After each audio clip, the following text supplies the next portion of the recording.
9, l'évangile de Jean, et au chapitre 9,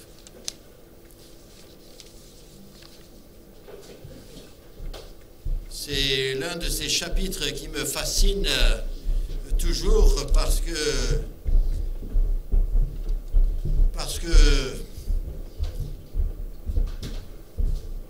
je suis étonné que le Seigneur ait donné tant de détails et qu'il ait tant décrit ce miracle, alors que beaucoup de miracles c'est très bref comme description, mais là, il s'étale, et en même temps, je sais que le Seigneur ne donne pas plus que ce qui est utile. Donc, en fait, tout ce chapitre est utile pour notre enseignement, et chaque fois, je reviens à ce chapitre et je me dis, je suis sûr qu'il y a quelque chose que je n'ai pas compris. Il y a quelque chose que je n'ai pas vu. Tellement je devrais pouvoir tirer quelque chose de chaque détail. Et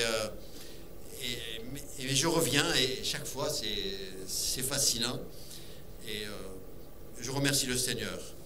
Là, nous allons surtout nous intéresser aux 4 premiers versets de ce chapitre, seulement les 4 premiers versets.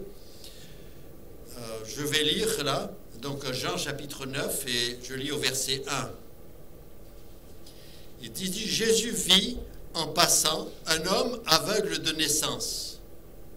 Ses disciples lui firent cette question, Rabbi, qui a péché, cet homme ou ses parents, pour qu'il soit né aveugle? Jésus répondit, ce n'est pas que lui ou ses parents aient péché, mais c'est afin que les œuvres de Dieu soient manifestées en lui. Il faut que je fasse, tandis qu'il est jour, les œuvres de celui qui m'a envoyé. La nuit vient où personne ne peut travailler. Je lis quand même le verset 5, il dit, pendant que je suis dans le monde, je suis la lumière du monde. Le chapitre commence avec un aveugle de naissance. Et si vous lisez les derniers versets du chapitre, eh bien, Jésus a devant lui des personnes qu'il dit être aveugles, alors qu'eux ne le savent pas. Et donc, entre les deux, eh bien, nous voyons Jésus qui dit « Je suis la lumière du monde ». Donc, quelque part, il y a ce thème qui est là, et que nous n'avons pas élaboré, mais en tous les cas, il va se servir de cet homme qu'il rencontre pour nous transmettre quelques vérités. Le chapitre commence, dès le verset 2, avec cette question que beaucoup se posent. Les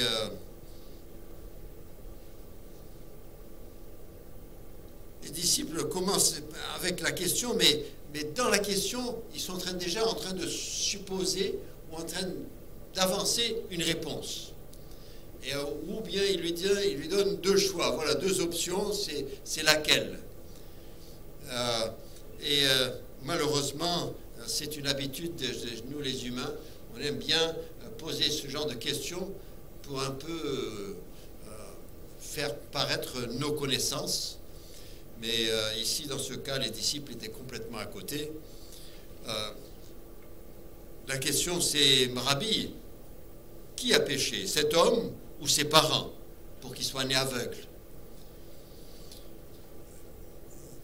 Je ne sais par quelle manière ils savaient qu'il était né aveugle, mais en tous les cas, ils le savent, et que c'est un homme d'un âge mûr, on le verra plus tard.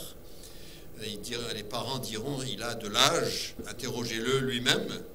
Et donc, la question, c'est, qui a péché? Et c'est un peu, le problème, c'est que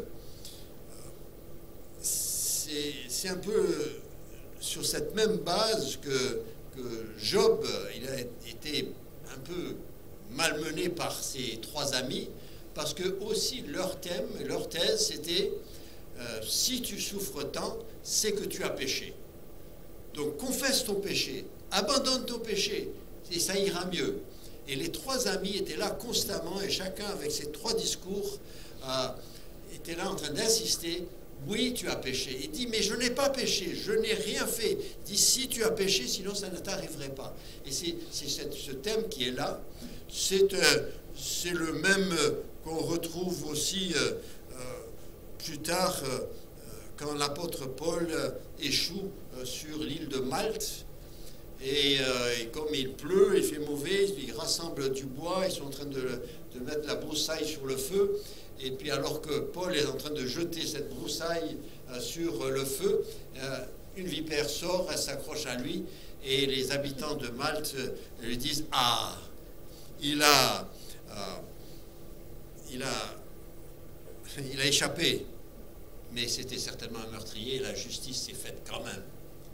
Cette idée que si, parce que c'était une vipère venimeuse, et là, il était sûr de mourir. Pourquoi? Parce qu'il était un homme, un meurtrier ou autre chose. Hein. Eux, ils diront, quand les barbares virent l'animal suspendu à sa main, ils se dirent les uns aux autres, assurément, cet homme est un meurtrier, puisque la justice n'a pas voulu laisser vivre, après qu'il ait été sauvé de la mer. Après, ce serait une manière de dire, mais alors, si c'est lui le seul qui doit mourir là, et alors tous les autres qui étaient sur la barque, sur le bateau, est-ce qu'eux n'étaient pas pécheurs? Et c'est un genre de réponse qu'on donne facilement, mais finalement qui n'est pas juste et qui ne rassure pas. Et si les disciples avaient été sûrs de leur théorie, que le péché, la souffrance était le produit du péché, ils n'auraient pas posé la question. Mais apparemment, l'explication n'avait pas été satisfaisante ni pour eux, ni pour les autres. Comment dire que cet homme de se poser la question, est-ce que lui a péché alors qu'il est né de la naissance, quand est-ce qu'il a pu pécher? Et si on dit que ce sont les parents, on trouve ça injuste que les enfants doivent... comme disait l'un des prophètes, il dit les parents mangeaient des citrons et c'est les dents des enfants qui ont été agacées. Mais c'est vrai que ça courait, il y avait cette pensée chez les Juifs que supposons que la maman se prosterne devant une idole alors qu'elle était enceinte, eh bien parce qu'elle s'est prosternée, l'enfant s'est trouvé en train de se prosterner et donc il aurait péché. Vous voyez jusqu'à où on pousse la chose pour essayer de trouver un coupable. C'est ça le problème, c'est de rechercher à tout prix un coupable.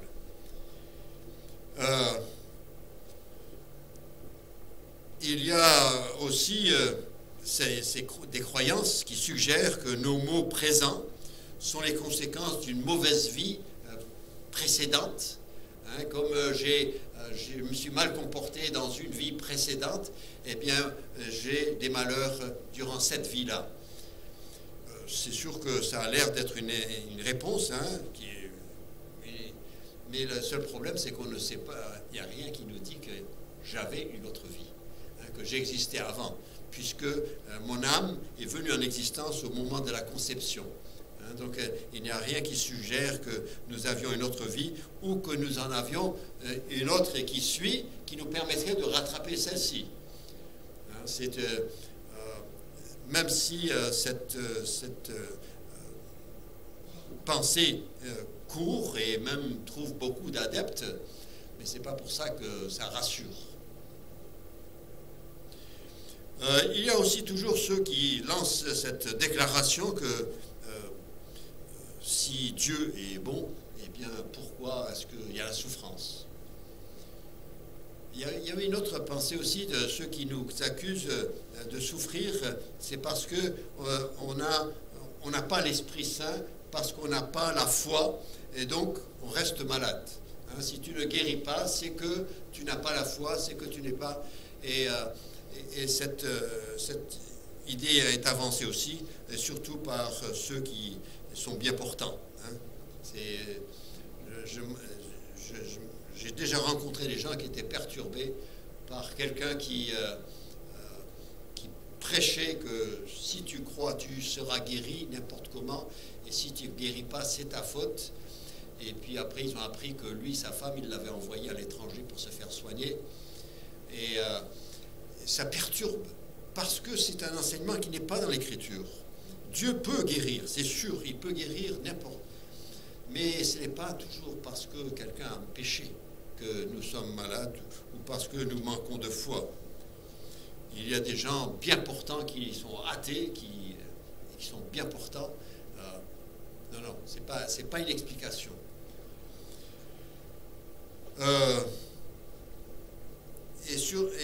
Et on a du mal à comprendre pourquoi la souffrance existe et pourquoi elle s'étend sans être chez tout le monde, mais chez beaucoup.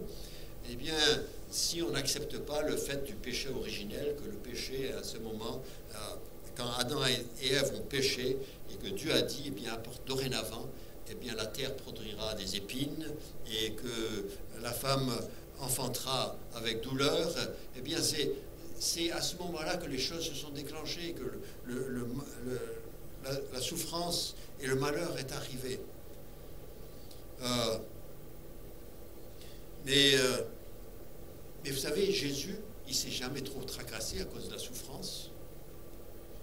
Il a guéri les malades, il a fait face, mais pour lui, c'était comme si c'était naturel. Même lui-même, l'apôtre Ésaïe dira de lui, c'est un homme habitué à la souffrance. Lui, l'homme sans péché, pur, eh bien, va souffrir. Et il va souffrir et il se servira de cette souffrance pour nous apporter le soulagement, et pour pouvoir un jour, eh bien, essuyer toute larme de nos yeux. Donc nous sommes parfois peut-être trop préoccupés par notre souffrance et son origine et pourquoi, et est-ce que c'est juste et pas juste. Ce n'est pas la question à poser.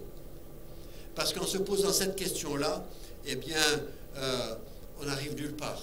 On ne trouve pas une réponse qui puisse être salutaire. Tous ceux qui continuent à se poser cette question, eh bien, n'arrivent pas au salut. Ce n'est pas une bonne question. Dans la vie, c'est toujours comme ça. Les découvertes se font toujours lorsque quelqu'un se pose la bonne question qui lui mène à une bonne réponse. Mais c'est vrai qu'il y a beaucoup de questions qui mènent nulle part. Et cette question de pourquoi, si Dieu est si bon, pourquoi est-ce qu'il y a de la souffrance? Eh bien, c'est une bonne question, mais elle mène nulle part, ne reste pas avec. C'est comme l'agriculteur qui est là, qui se dit, mais je trouve ça injuste qu'il y ait des mauvaises herbes, qu'il y ait des maladies pour les plantes et tout ça, et moi je veux comprendre et tout ça, et puis il reste là, il va mourir de faim. Il faut se lever et puis y aller semer. Il faut aller de l'avant. Les disciples posent la question et disent, mais qui a péché? À tout prix, on veut trouver un coupable. Et Jésus dit, ce n'est pas la question à poser. Et en fait, il répondra très brièvement, il ne va pas discuter longtemps, il dit, écoutez, c'est ni les parents, ni lui. Voilà. Bon, Seigneur, tu n'as rien expliqué. J'ai dit tout ce qu'il y a à dire. Mais il propose autre chose. Et il oriente la chose autrement. Et c'est là où nous devons comprendre et apprendre. Jésus répond en déclarant que leur thèse est fausse. C'est ni lui, ni ses parents. Et surtout, nous n'avons pas à nous tracasser et chercher un coupable, et surtout nous déclarer coupables de quelque chose parce qu'on a une souffrance qu'un autre n'a pas. C'est pas si simple. Le problème n'est pas, et lorsqu'on exige une explication, alors que Jésus dit, ce que vous avez besoin, la question que vous avez à poser, c'est quel est le but de cette souffrance? Pourquoi est-ce qu'on souffre? Pas pourquoi dans le sens de d'où ça vient, mais qu'est-ce qui doit être accompli? Où est-ce qu'on doit aller avec cette souffrance? Et là, vous voyez dans la réponse de Jésus, il dit, ce n'est pas lui ou ses parents qui a péché, mais c'est afin que les œuvres de Dieu soient manifestées en lui.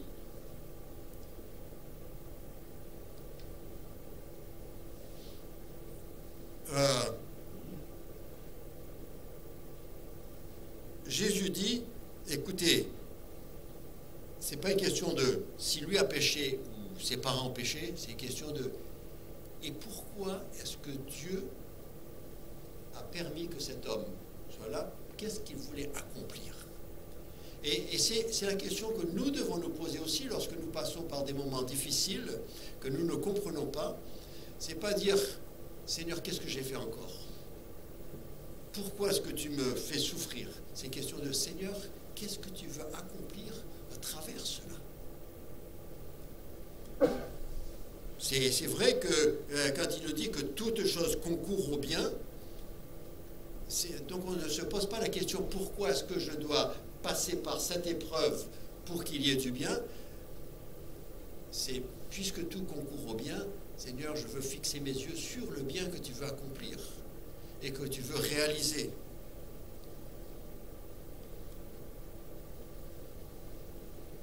Jésus ne s'attarde pas sur leur thèse, mais il dit que c'est afin que les œuvres de Dieu soient manifestées en lui. Cet homme en particulier, par le biais de sa maladie, de sa cécité, eh bien, doit manifester la gloire de Dieu. Il dit c'était prévu depuis toujours. C'est là où nous voyons Dieu qui agit, le Dieu souverain, c'est là qu'on le voit, hein, qui prend cette situation et qui la prévoit pour manifester sa gloire. Et il dit non seulement est-ce que c'est pour manifester sa gloire, mais en plus il veut se servir de cet homme pour manifester sa gloire. Et c'est ça qui est extraordinaire. Et c'est là où Jésus prend l'attention de ses disciples, le détourne de leurs idées préconçues et des idées qu'ils ont reçues de leur société, des idées qu'ils ont reçues de leur monde religieux, et dit, écoutez, pensez comme je pense. Et cette situation, eh bien, elle est là pour manifester la gloire de Dieu. Vous ne pouviez pas le deviner, ça c'est sûr. Mais Jésus le savait. Vous savez, il aurait été cruel pour Jésus de rester là devant cet homme souffrant de cette cécité et de discuter avec les disciples et dire bon, qu'est-ce que tu penses, et ceci, tu penses cela, est-ce que c'est peu, ceci, c'est la mère, c'est le père, c'est juste, c'est pas juste, alors que l'homme est là et il est dans la souffrance. Jésus ne perd pas de temps avec la discussion. Il dit si Dieu l'a fait pour que soit manifestée la gloire de Dieu, alors allons-y.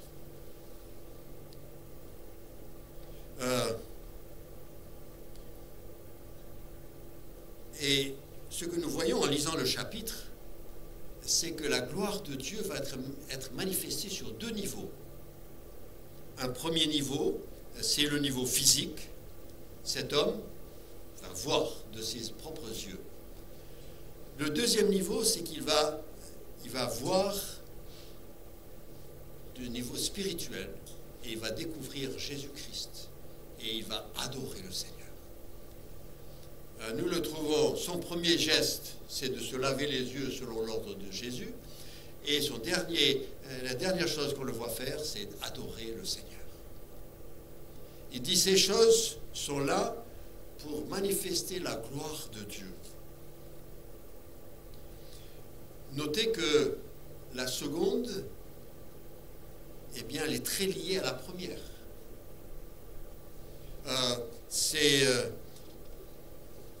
Cet homme aveugle de naissance ne pouvait pas savoir que Jésus passait devant lui. Alors, il n'est pas du tout conscient que Jésus passe et qui est Jésus et ce que Jésus pourrait faire. S'il est absolument... Et c'est là où Jésus, dans sa grâce, c'est ça la grâce de Dieu, eh bien Jésus s'adresse à lui. Jésus commence à agir avec lui. Jésus commence à lui donner une opportunité pour exercer de la foi. Et Jésus va lui parler et dit, écoute, va, lave-toi. Et il ira et il verra. Est-ce que c'est ça le salut? Non, pas du tout. Le fait d'être guéri, même d'être guéri, de retrouver la vue après toute une vie dans les ténèbres, ben, ce n'est pas ça qui donne le salut. Malheureusement, trop de gens s'arrêtent là parce que Dieu a fait quelque chose, ils croient que ça y est, ils ont la vie. Non, il a donné la guérison, il a donné un signe comme quoi, de qui il est. Maintenant, il te dit, maintenant que tu sais qui je suis, viens à moi. Et c'est ce qui arrivera avec cet homme-là. Et en fait, c'est grâce à cette cécité et à l'intervention non sollicitée de Jésus que cet homme a su que Jésus était là et ce que Jésus pouvait faire. En fait, tout ce qu'il a découvert en premier temps, c'est que Jésus peut rendre la vue. Il n'en sait pas plus sur la personne. Et c'est ce qui est extraordinaire dans ce chapitre, et je trouve fascinant, c'est comment ces pharisiens qui voulaient démolir sa foi et détruire son appréciation de Jésus, et qui faisaient tout pour réduire Jésus à rien, pas seulement, mais à même quelqu'un de pécheur, ben plus ils essayent, plus lui, il développe une conviction que Jésus, c'est un homme juste. Et c'est un homme qui peut faire quelque chose qui vient de Dieu. C'est extraordinaire comment les hommes et Dieu transforment cela pour accomplir. Et il y a un travail qui se fait chez cet homme. Et là, dans la présence de ces pharisiens qui veulent, qui doutent même du fait de sa guérison, sa foi est en train de se développer, est en train de se dire, et il est en train de dire, mais ce Jésus, c'est pas seulement quelqu'un qui guérit, mais c'est quelqu'un qui vient de Dieu. Et la prochaine fois qu'il rencontrera Jésus et que Jésus se présentera à lui, eh bien, Jésus lui dira, crois-tu au Fils de Dieu? Et dit, mais je ne sais pas où il est, qui il est, pour croire. Il dit, je le suis, moi qui te parle. Et là, il tombe sur ses genoux. Il y a un travail qui est déjà fait. Ce qu'on trouve, c'est que, en fait, cet homme a vécu dans les ténèbres toute sa vie, il n'a jamais vu la lumière, il n'a pu jouir. On pourrait dire, mais il y a toute une partie de sa vie qui est gâchée. Il n'a pas pu profiter de la vie. Oui, mais là, Dieu, dans son amour, dans sa grâce et dans le mystère de son œuvre, eh bien, il vient vers cet homme et il se présente à lui. Et cet homme le découvre et l'homme a une autre vie. Et bien meilleure que celle qu'il aurait eue.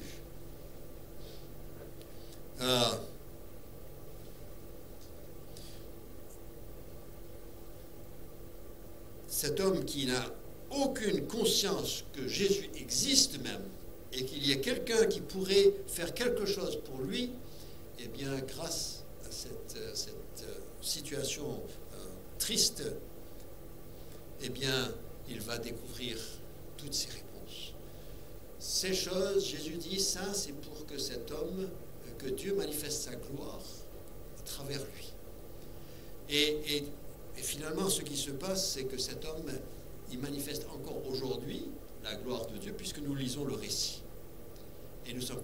C'est cet homme, depuis 2000 ans, il est en train de porter gloire à Dieu. Vous savez,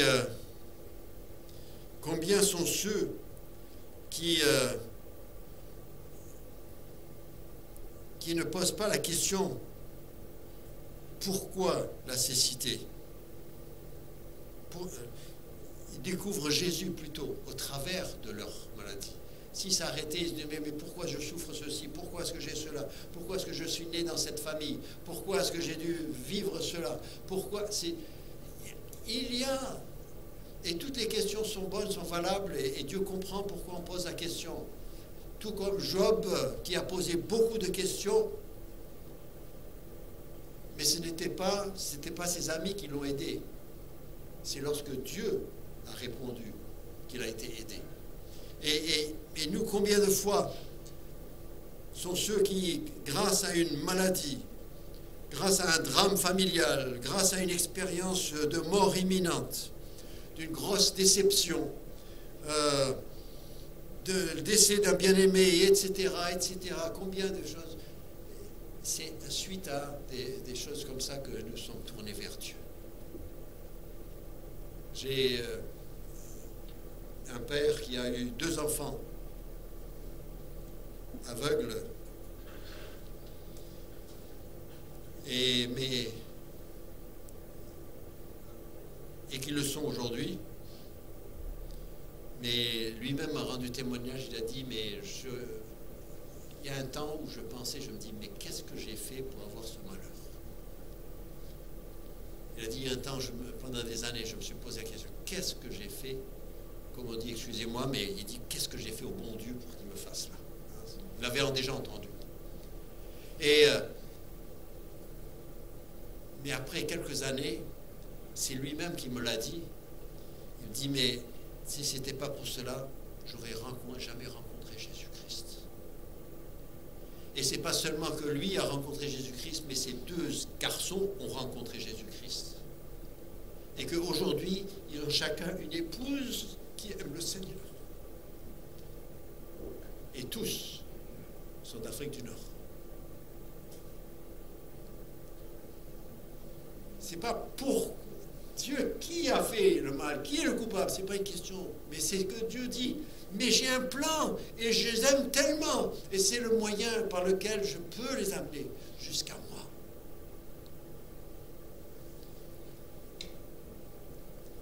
Si on s'était resté avec le désir d'une explication, on n'aurait rien trouvé. Mais à partir du moment où on laisse Dieu faire, eh bien Dieu va manifester sa gloire. Et il souhaite manifester sa gloire. Et ces personnes ont trouvé le salut. Et même ils peuvent maintenant rendre témoignage. Tout comme cet aveugle-là, eh bien certainement qu'il a passé le reste de sa vie à rendre témoignage de Jésus. C'était autre chose. Vous savez, Dieu ne fait pas le mal, mais dans sa souveraineté, il sait se servir du mal qui existe et de la souffrance qui existe pour tenter d'attirer l'attention des hommes vers lui. Et c'est vrai que ce ne sont pas les bien portants, riches, qui n'ont rien mangé. Il y en a très peu qui viennent à Christ. En général, ce sont ceux qui souffrent, ceux qui n'ont plus rien, ceux qui ne savent pas où se tourner. C'est un moment dans leur vie où ils ne savent plus où se tourner et ils n'ont plus d'explication. Le monde n'a pas de réponse. Et c'est là où, dans le désespoir, où ils se tournent vers Dieu et disent, Dieu, qu'est-ce que tu peux faire? Ou bien ils se détournent de lui une fois pour toutes. Il dit, il m'a abandonné, j'ai demandé, il n'a pas intervenu et il se détourne. Il y a un moment critique là. Mais Dieu se sert combien de fois et pour attirer l'attention de l'homme vers lui. Et au lieu d'exiger une explication, et c'est pour ça que certains se détournent, exige une explication, eh bien c'est plus une question de Dieu, pourquoi? Qu'est-ce que tu veux de moi? Qu'est-ce que tu veux faire en moi?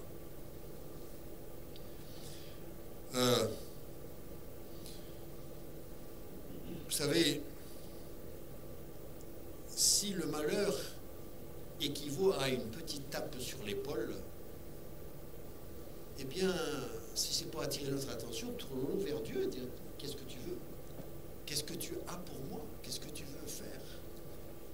Et ne résistons pas jusqu'à ce qu'il soit obligé de nous donner un coup de masse. Mais répondons. Si Dieu essaye d'avoir mon attention. Combien de fois dans l'Ancien Testament, le seul moyen que Dieu a trouvé pour que le peuple se repente et revienne à lui, c'était de laisser des nations étrangères venir, les envahir, les faire souffrir et tout cela. Et à ce moment-là, ils ont crié vers Dieu. Combien de fois? L'Ancien Testament, c'est difficile à lire à cause de cela. Et il ne faut pas voir la souffrance qui est là, il faut devoir dire, mais qu'est-ce que Dieu voulait accomplir par cette souffrance? Il voulait ramener son peuple à lui. Il voulait lui parler. Il voulait qu'il se lève la tête, qu'il regarde vers Dieu, qu'il se souvienne des promesses. Et qu'il se retourne vers, et qu'il se souvienne du Dieu d'Abraham, d'Isaac, de Jacob. Et qu'il revienne à lui. Dieu ne prend pas plaisir à faire souffrir, c'est lui qui nous a créés pour vivre.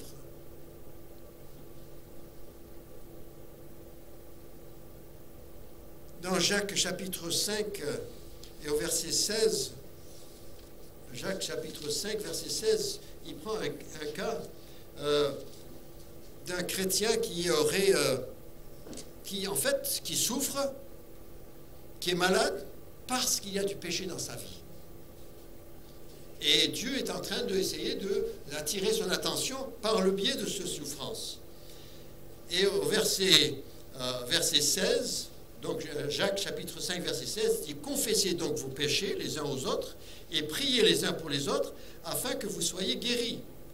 La prière fervente du juste a une grande efficacité. » Un peu plus haut, il avait dit « Appelle les anciens de l'Église qui viennent et prient. » Pourquoi les anciens de l'Église? Ce n'est pas parce que leurs prières sont plus efficaces que les prières des autres. Il dit, mais tu as péché, eh bien, viens confesser ton péché à Dieu devant les anciens, que la chose soit réglée. Peut-être que c'était une situation avec l'Église. Il dit, viens confesser ton péché, reçois le pardon. Et alors, après, les anciens peuvent prier et dire, Seigneur, la chose est réglée. Tu l'as frappé parce que, à cause de ce péché. Maintenant, ça a été réglé. Ça, on a mis de l'ordre. Tu peux le guérir. Et Dieu guérit avec plaisir. Parce que son but, c'est de manifester sa gloire au travers nous.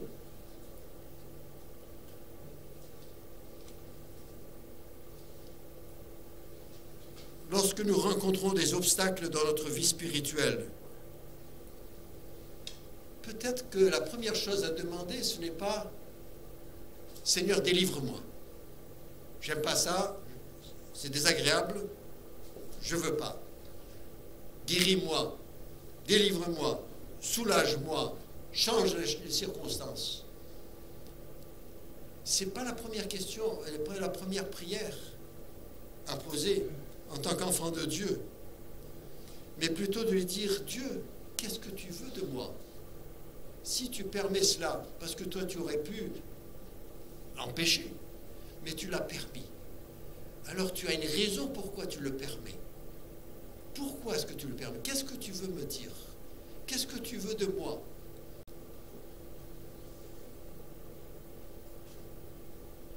Est-ce qu'il veut me montrer quelque chose qui ne convient pas dans ma vie? Est-ce que c'est pour éprouver ma foi? Est-ce pour démontrer que sa grâce est suffisante afin que je puisse consoler un autre frère qui passe par un moment difficile? Dieu se sert de ces choses. Dieu les utilise. Dieu sait pourquoi. Et la première question, ce n'est pas Dieu délivre-moi, mais c'est Dieu pour qu'est-ce que tu veux accomplir? Et lorsqu'il aura accompli ce qu'il aura à faire, eh bien la situation, elle se réglera toute seule.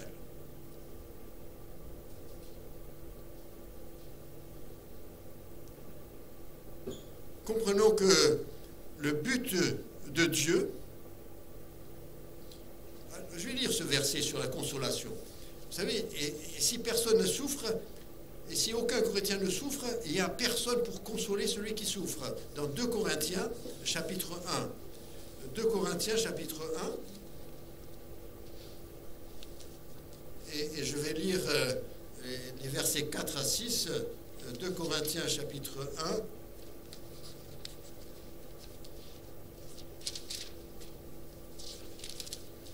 Et le verset 4 à 6, il dit « Qui nous console dans nos afflictions, afin que, par la consolation dont nous sommes l'objet de la part de Dieu, nous puissions consoler ceux qui se trouvent dans quelque affliction. Car de même que les souffrances de Christ abondent en nous, de même, notre consolation abonde par Christ. Si nous sommes affligés, c'est pour notre consolation, et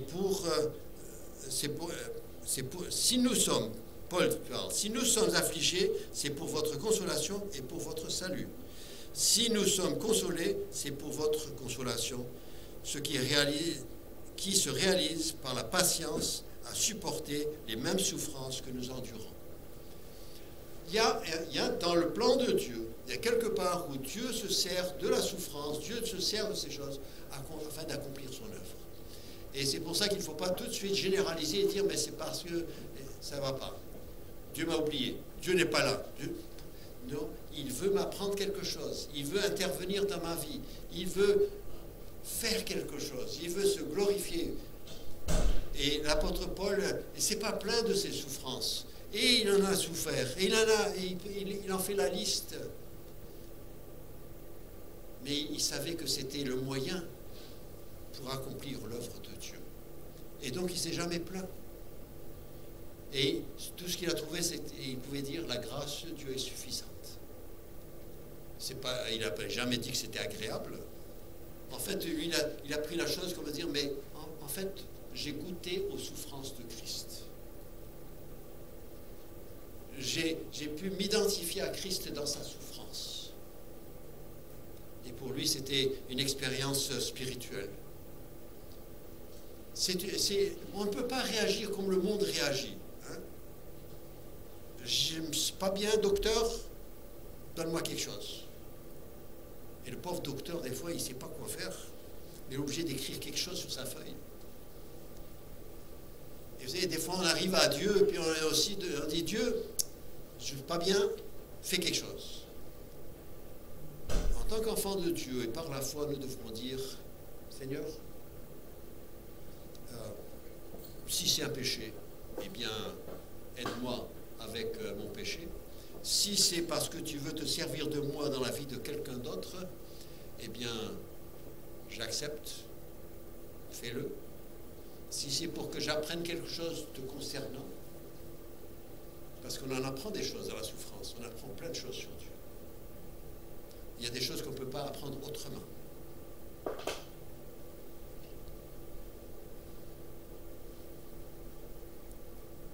Comprenons le but de ce que Dieu va accomplir avant d'aller plaider qu'il nous guérisse ou nous délivre. Ne prenons pas le risque de se priver de ce que Dieu veut accomplir en moi ou au travers de moi.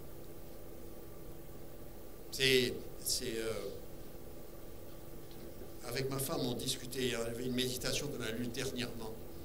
Et il disait, écoute, si Dieu veut faire quelque chose et Dieu se sert d'une épreuve pour accomplir quelque chose et toi tout de suite tu dis non, je ne veux pas, guéris-moi, arrête ça.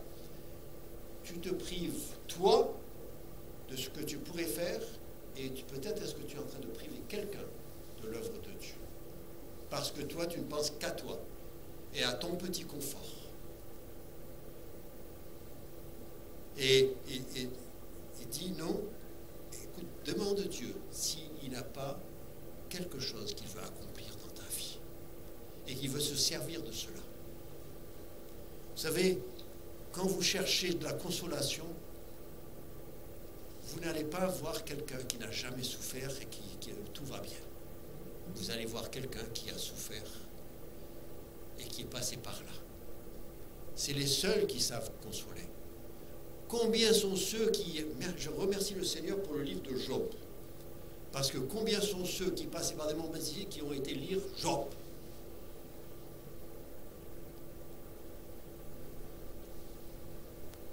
Et Job est passé par là, dans un sens, à écouter le premier chapitre, on pourrait se dire, mais c'est du gratuit, cette souffrance de Job. Mais maintenant, avec le recul, eh bien, non seulement est-ce que Job en a profité, vous lisez le dernier chapitre, Dieu a dit aux 3 amis, il dit, vous avez mal parlé. Job a bien parlé. Et je lui rendrai le double de ce qu'il avait avant. Et il a eu le double en tout de ce qu'il avait avant. Et lui, il a dit, avant, eh bien, j'avais entendu parler, mais maintenant j'ai vu. Je suis passé à un autre stade. C'était pas gratuit, toute sa souffrance. Et puis, il n'y a pas seulement ça par rapport à lui, mais il y a toute la consolation que nous tous avons reçue en lisant Job. Je me rappelle un frère qui, à cause de quelqu'un d'autre, eh bien s'est retrouvé en prison. Et vous savez, se retrouver en prison, c'est pas agréable, mais quand on sait que c'est pas sa place et que c'était pas à cause de nous et que c'était injuste et qu'on se retrouve en prison, vous savez, c'est vraiment dur là. Il a dit, j'ai lu Job, j'ai lu Job, et j'ai lu Job, j'ai relu Job, et j'ai lu Job, et j'ai relu Job. Il dit, c'est la seule manière dont j'ai pu supporter. Oh, combien Job a été une bénédiction de combien de personnes, parce qu'il a subi une souffrance gratuite.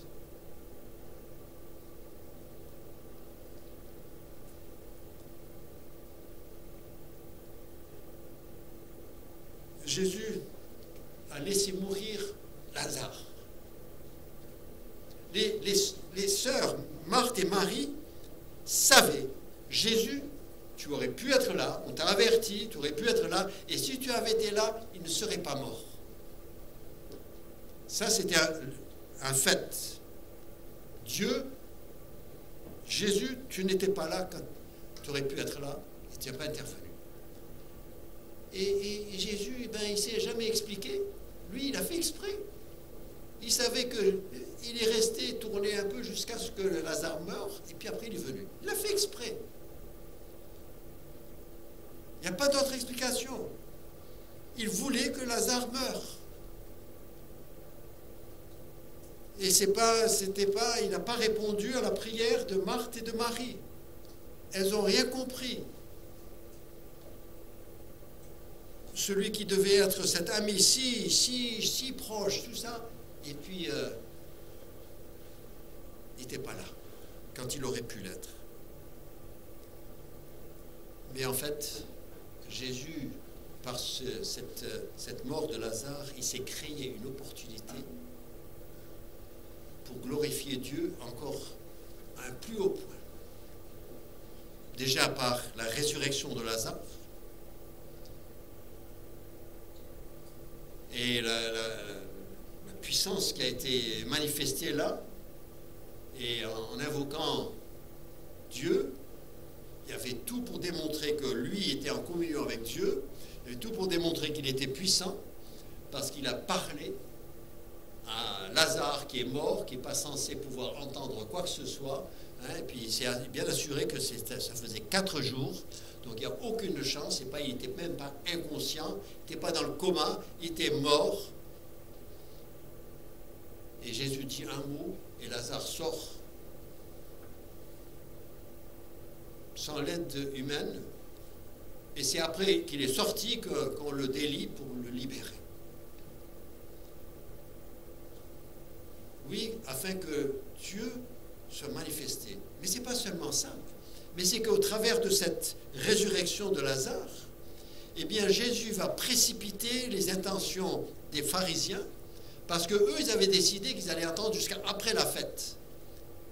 Et Jésus savait qu'il devait mourir pendant la fête. Et par le biais de cette résurrection de Lazare, il a provoqué les pharisiens à le crucifier juste à la fête. Autant préparé par Dieu, décidé par Dieu. Et les choses se sont passées comme Dieu a voulu.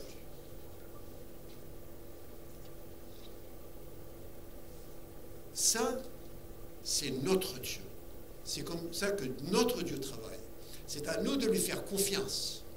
Alors on peut, si vous voulez, vivre une vie difficile et désagréable, faites comme les disciples. Jésus, qui a péché? C'est lui ou lui? Et cherchez toujours à trouver un coupable terrestre et chercher une injustice. Il y a des gens qui aiment, dès que vous leur racontez l'histoire d'injustice, ils sont là avec vous. Vous racontez une belle histoire de comment les choses s'arrangeaient, et puis... Mais nous, en tant qu'enfants de Dieu, nous savons que Dieu peut intervenir, Dieu peut protéger, Dieu peut... Dieu, qu'est-ce que tu veux accomplir? Moi, je ne veux pas m'opposer à ton plan dans ce monde. Et si tu veux te servir de moi, et même... ce matin, c'est facile pour moi de le dire parce que je ne souffre pas. Et j'espère que j'aurai la même conviction et que j'aurai ce que je vous dis si je souffrais. J'espère. Rappelez-le-moi. Hein. Mais Dieu, qu'est-ce que tu veux accomplir au travers de cela? Jésus a dit, Dieu veut être glorifié et au travers de cet homme. Et il l'a fait. Et peut-être, quel privilège que Dieu, quelque part, il dit, je veux me glorifier au travers de ta vie. Mais il faut que tu sois prêt à me faire confiance. Et tu seras utile. C'est pas facile de penser de cette manière-là. Ça demande une grande foi. Abraham l'avait, comme nous étudions chaque